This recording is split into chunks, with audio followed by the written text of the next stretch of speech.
Kwa dhia imbo mar Kenya nyakoro mgajuang josiasa mag Azimio la Umoja One Kenya Alliance onyiso geno malo e doho mar Supreme magikore mar chwalo bura kiny.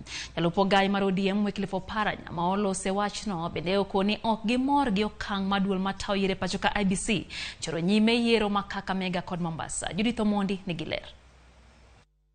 Josiasa mag kweth Azimio la Umoja e gwenge ma Kakamega pod nigi ywak bang' lokruok e tarik mar yiero mar gavana mar kaunti no.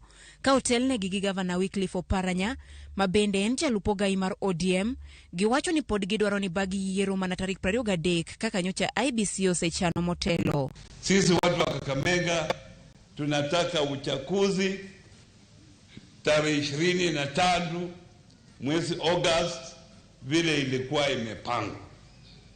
Sisi watu wa Azimio tuko imara, tumesimama na viongozi wetu tukiongozwa na Mheshimiwa Wycliffe Oparanya. I want to tell you Chepkati, don't test our patience. Tunataka uchaguzi wa ugavana Kakamega ifanywe haraka. Mimi nataka kuambia Chepkati, everything has an end. Election Act inasema uchaguzi lazima ifanyike na katiba. Every second Tuesday of August every after 5 years. Kwethno mar Azimio nyocha ochwalo ng'ure doho kadwaro ni doho sund IBC obag yiero tarik 23 kaka nyocha osechan. IBC chano bago romo gi jochung' ma Kakamega kod Mombasa ewi yiero no madundo. Sisi tumepeleka, mimi na baraza tumepeleka kesi kotini. Jumatatu naomba tuwe kotini hapo. Tunataka uamuzi na tufanye kura mara moja.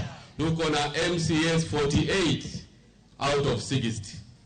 There is no way watu wa Kenya kwanza watapata kiti ya ugavana hapa Kakamega. Eseche ogogogo Oparanya okoni gihikore motegno mar siro loch mar Raila Odinga kokalo e doho maduong' mogik mano Supreme Court.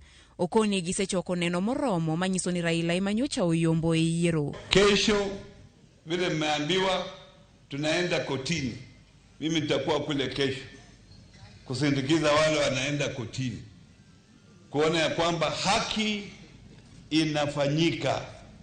Na tumefanya hesabu, tulipata kura milioni 1 zaidi kulingana na zile ambazo zilitolewa.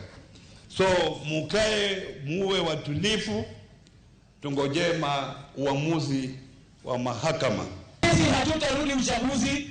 Tunataka Supreme Court interpret sheria ya Kenya. Supreme Court has the power under the Election Act kutali na kudeclare Raila Amolo Odinga the 5th president of the Republic of Kenya. Josiasa gone loso na Vakulo sub county ma Kakamega inyasi moro mar ik. Judith Omondi, Ramogi.